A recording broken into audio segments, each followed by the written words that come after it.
Hey, I actually have something actually not just for the grown-ups, but for everyone today.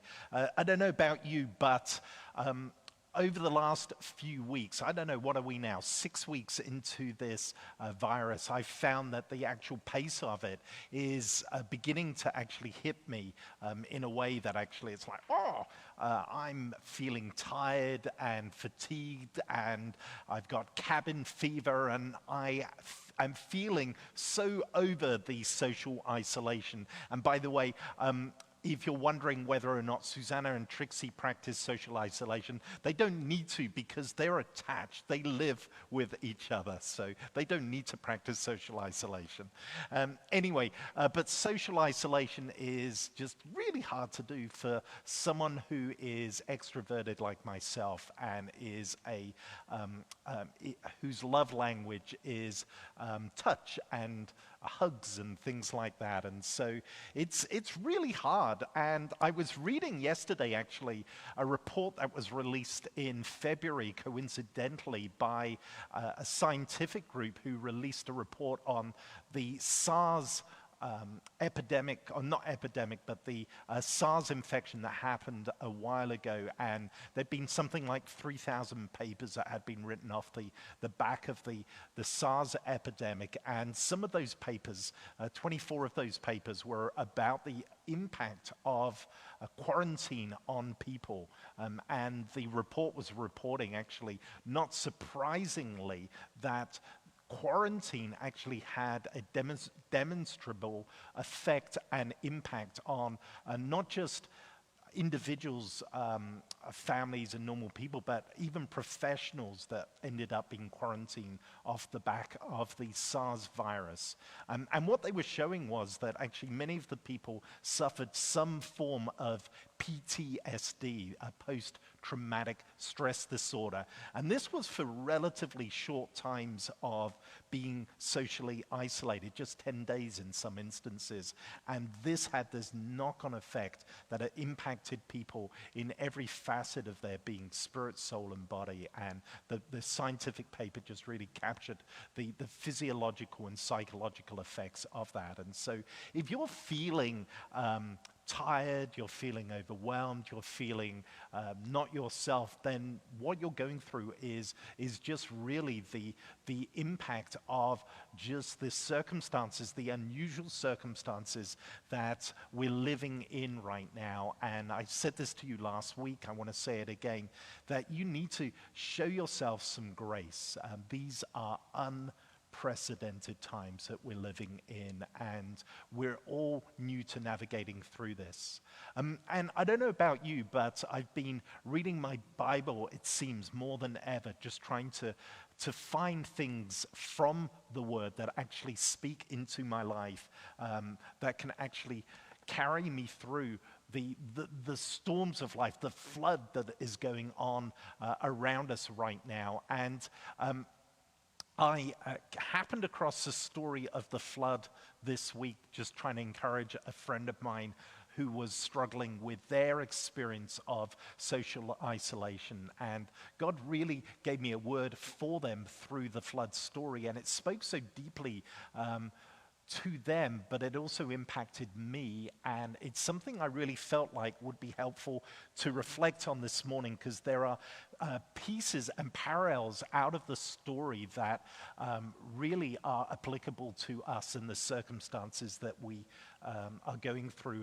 And the flood story, it starts in Genesis chapter 6, if you remember, and it starts with a giant pause on life, where God presses pause on humanity, and the world experiences judgment. And the kind of judgment that it experiences is different to the kind of judgment that we normally associate with God. The Jewish understanding of God's judgment wasn't so much that God was so fed up with humanity that he was beating up and pounding on humanity, but rather that God was actually bringing justice and righteousness, in a way bringing a reset to humanity where it had gone off course. And God brings a correction to the course that humanity was on, a devastating course through the flood. And Noah and his family are set apart from the rest of humanity, and God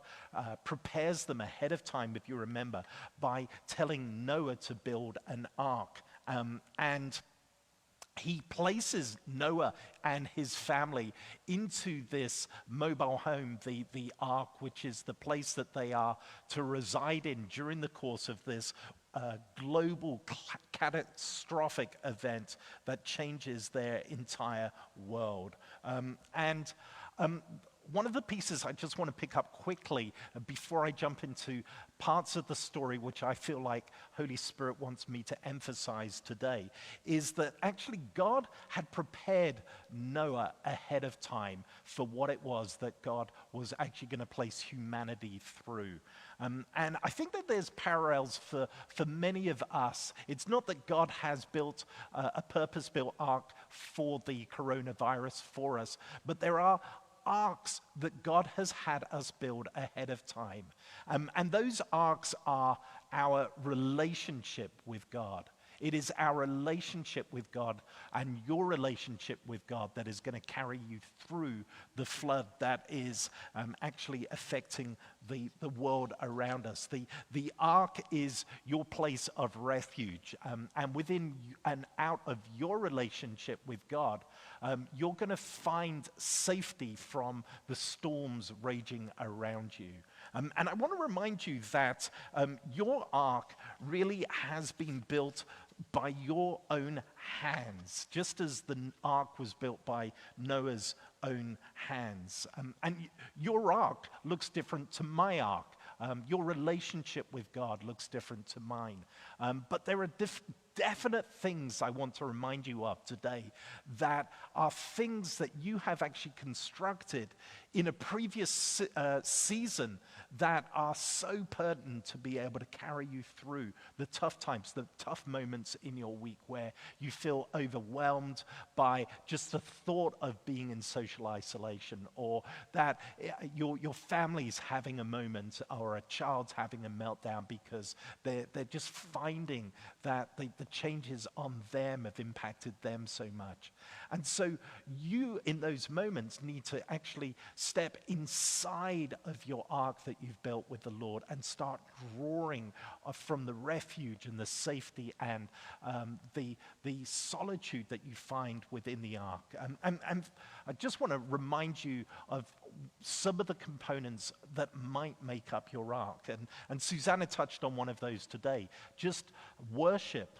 For some of you, you have built houses of worship in your life that you come before the Lord. Either you play an instrument or you just put on YouTube and you begin to worship the Lord. And in that place of worshiping Him one-on-one, there is this meeting of God meeting you face to face, and in that place you feel the intimacy and the safety of God in those moments. And just as we felt in our corporate worship today, that God met with us and he made His presence felt in such a way that it touched our lives. And for others of you, your ark looks like your daily devotional, your daily connect with God. And it could be, for some of you I know, that you tell me that you go on walks in the morning and you talk and you walk hand in hand, just like Enoch walked with God. And you've cultivated an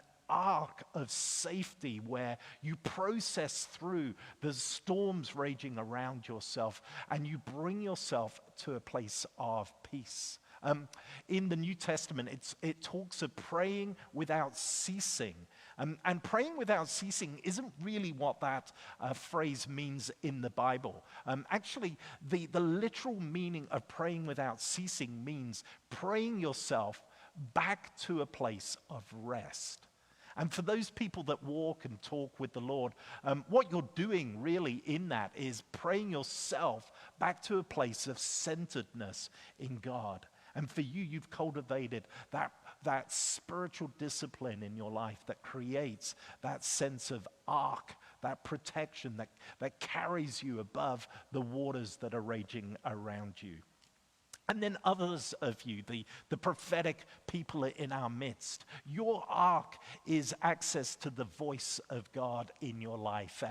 And you've learned to tune into the quiet whisper of his voice, or he might speak through dreams in the night to you, that you've learned to understand the voice of God through in such a way that again you come back to that place of stillness and quietness. Whatever your ark looks like, it's important at times to come back to that on a regular basis, because I don't know about you, but during the course of my week, during the pressures of life that press against me during the week, that I spring leaks. And it's important that we shore up those leaks before they turn into a flood. And I know I've caught up and run into some of you out and about, and you've told me that at the moment it feels like for many of you that actually you're not in the ark, and that you're actually drowning by the circumstances of life. You feel so overwhelmed by the waters raging around you that they seem to have overwhelmed your boat, whatever it might have been. And my word for you today there is to actually lean back more into the Lord. If you feel like you're out of control, well, the ark that floated on the raging waters of the flood was out of control. It had no control of where it was going and whether or not it was surging up and down. And yet Noah and his family were safely inside God, although at times it must have felt so devastatingly overwhelming and frightening, even for them in the safety of their boat. And so my word for you today, if you feel like you're drowning at the moment, is to trust that God has you in the palm of your hands.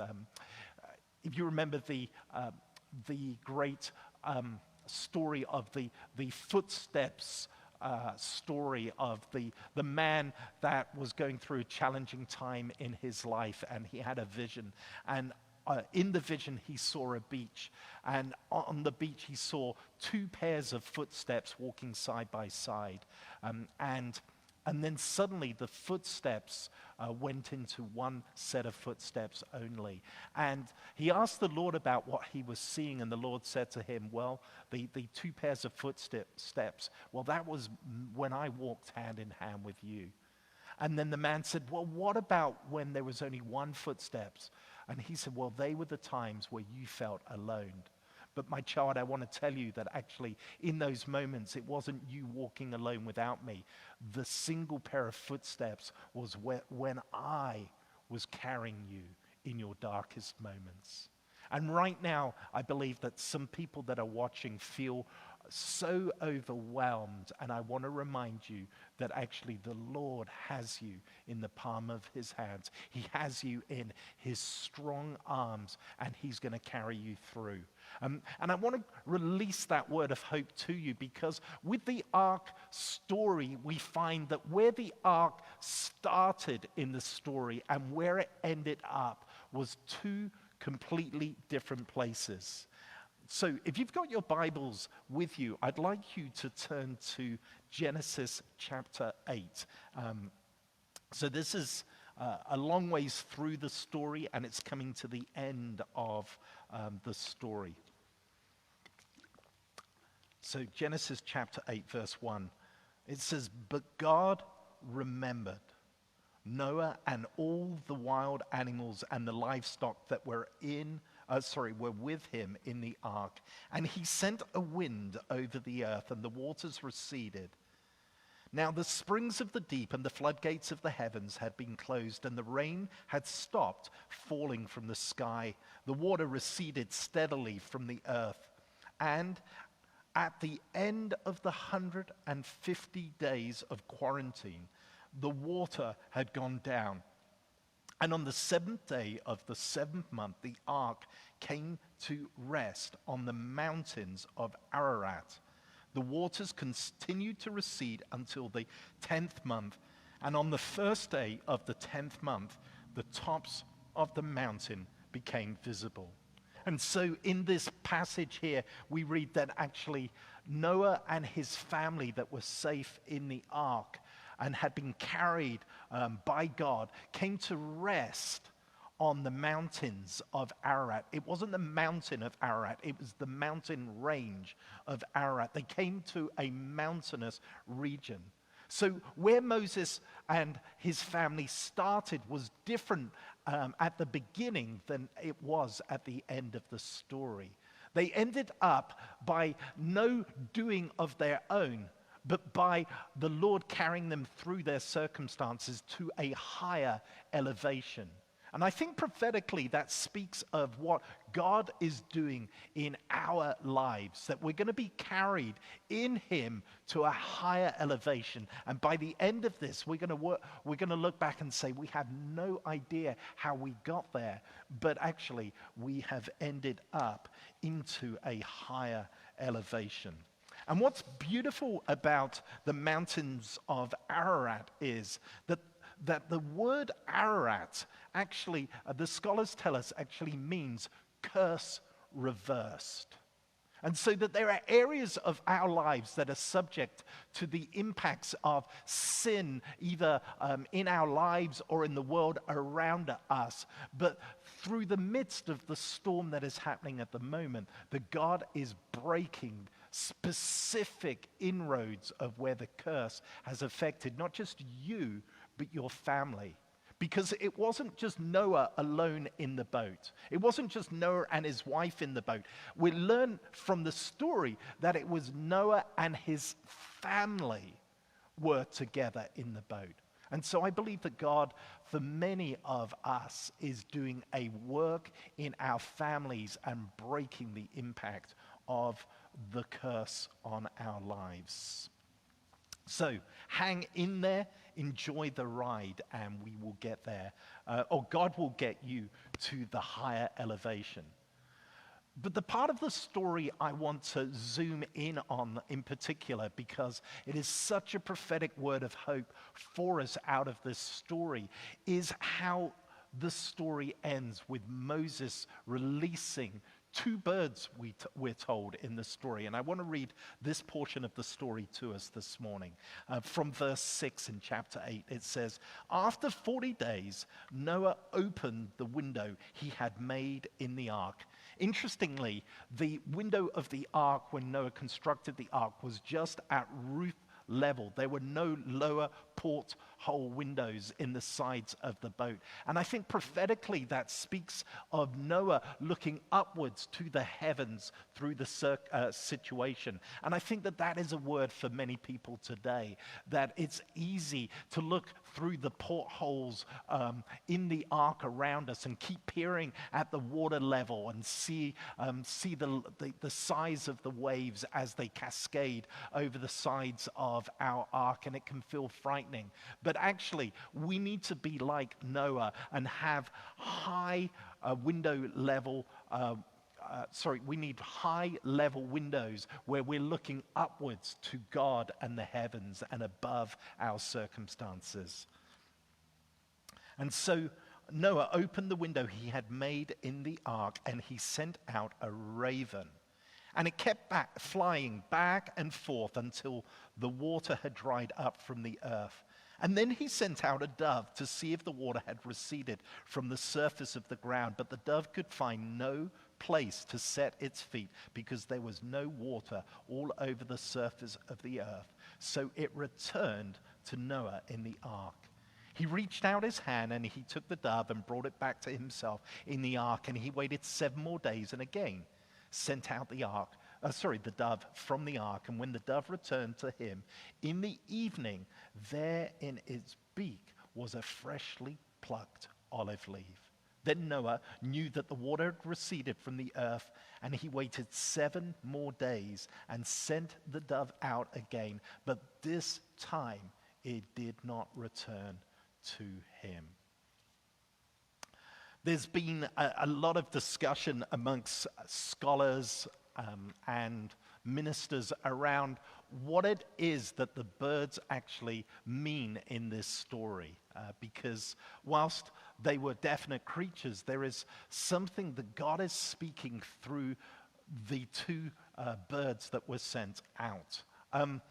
In ancient times, birds were understood to be creatures that actually flew within the heavenly and the earthly plane and connected at a higher level than any other creature on the earth. Because they flew in the sky, they were connected with the heavens, and it was said of birds that they could hear the whispers of angels as they flew.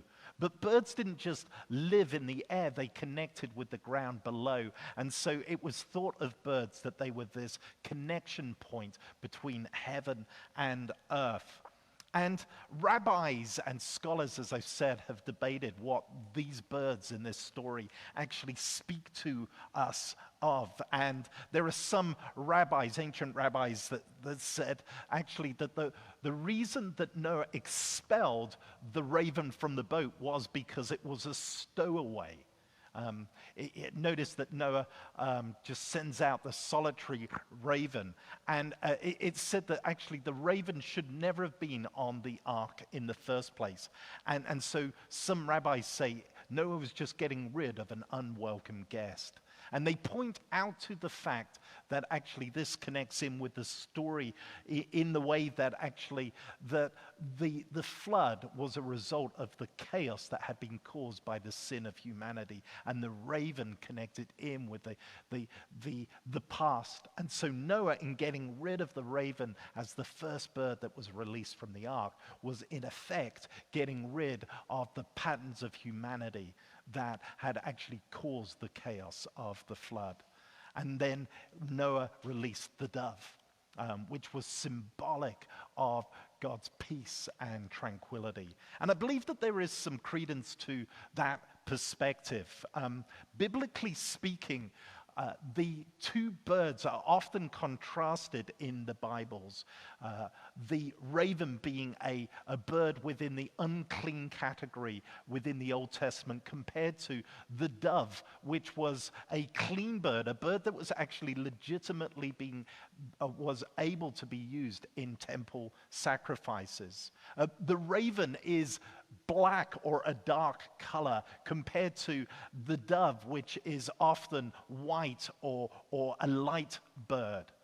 The raven is a bird that eats carrion, it eats meat, in other words, flesh, compared to the vegetarian dove.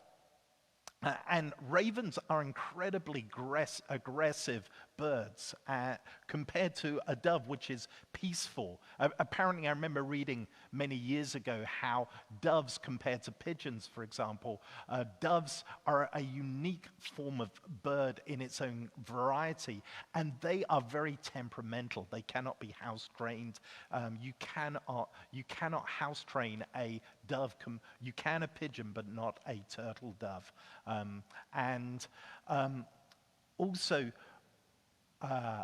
So ravens, scholars believe, represented the spirit of the world, compared to a dove representing the spirit of God, the nature of unfallen humanity that was meant to reflect the image of God. And so I believe actually that what the birds speak to us in this story is how Noah was going to lead out off the back of the flood. How was he going to step into the new world, the new post-flood world? Was he going to step out with a raven attitude, or was he going to step out with a dove attitude?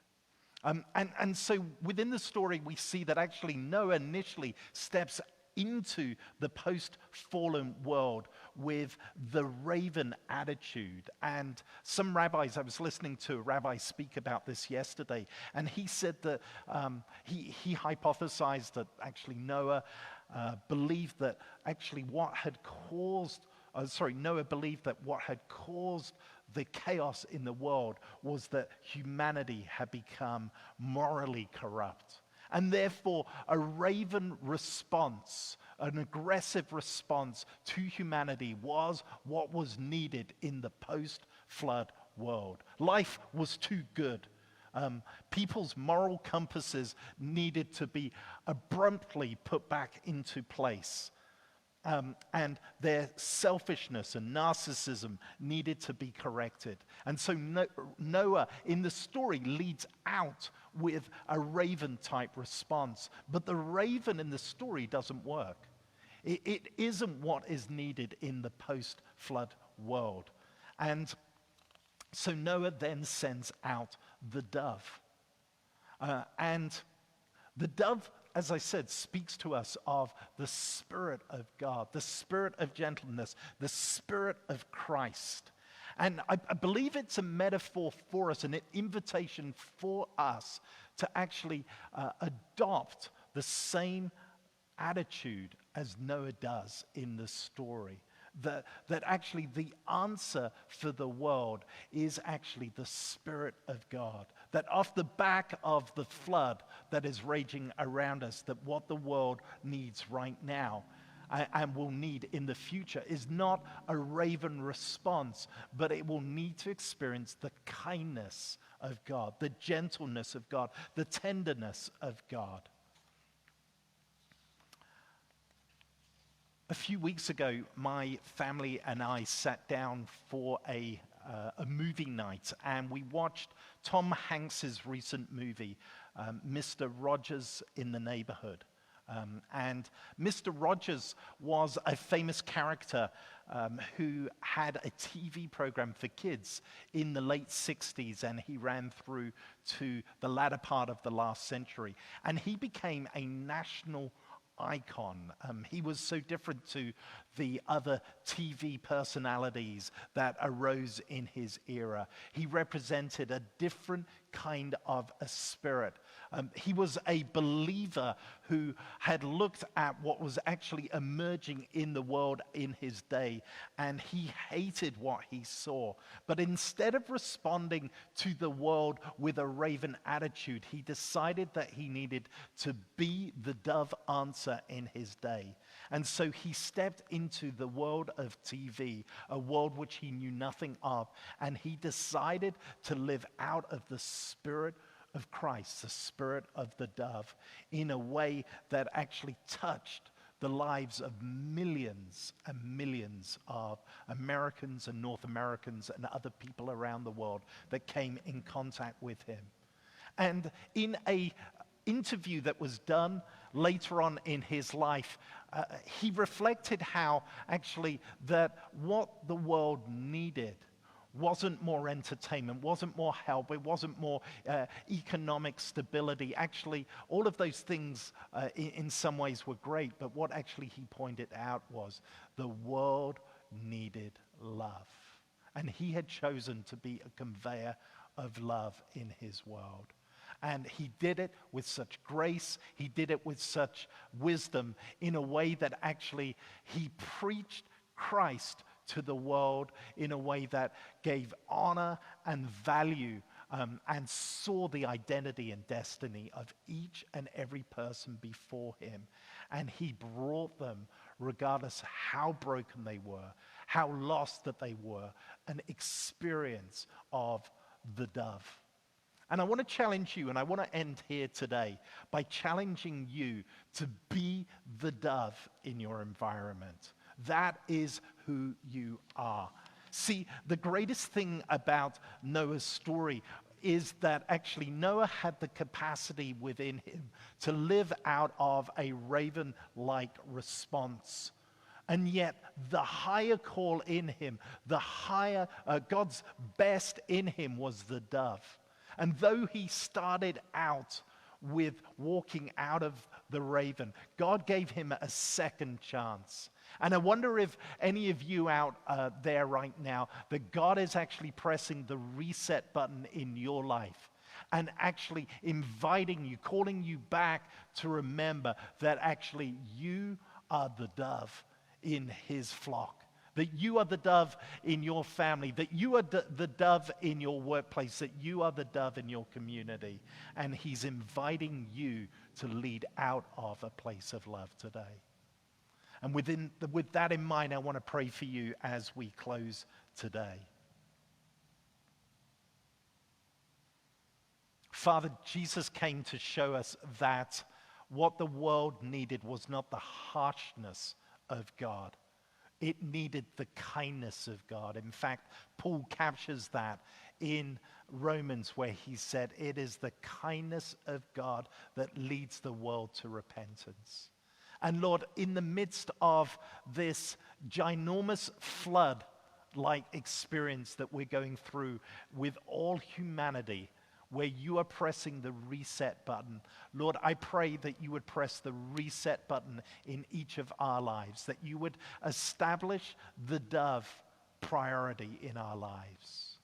Lord, where we have, unbeknownst to us, fallen into raven-like living, maybe even now, Lord, I pray that you would just press the reset button in each of our hearts. Lord, we choose love. We choose the Spirit of Christ, and we choose to reflect you because that is who we are. Father, I pray this week for people that are stuck in rut-like cycles where they manifest a raven-type response to the challenges of life going on around them right now, that you would release the grace of God to them, because your grace is the power to manifest Christ in them. And you, Lord, have released grace without measure to us because of Jesus. And so, Lord, to each and every person that is struggling in that capacity, I speak to them and I call forth the Spirit of Christ in them, the Spirit of the dove. And I pray that for your glory. Amen.